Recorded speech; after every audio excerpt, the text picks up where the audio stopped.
कल्याण पूर्वेचं एकमेव कल्याण डोंबिवली महापालिकेचं राजेश शाहू महाराज उद्यान।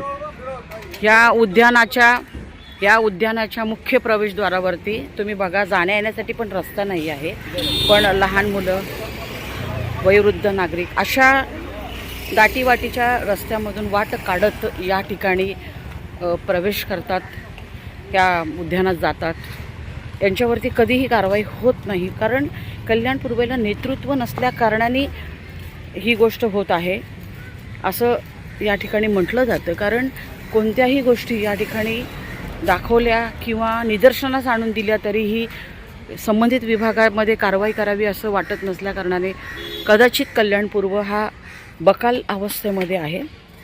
करदात्या नागरिकांसाठी या ठिकाणी अजिबात व्यवस्था नसल्या कारणाने मोठ्या प्रमाणामध्ये नागरिक त्रस्त आहेत। अनधिकृत फेरीवाले यांनी तर मोठ्या प्रमाणात बिनधास्त कब्जा केलेला आहे।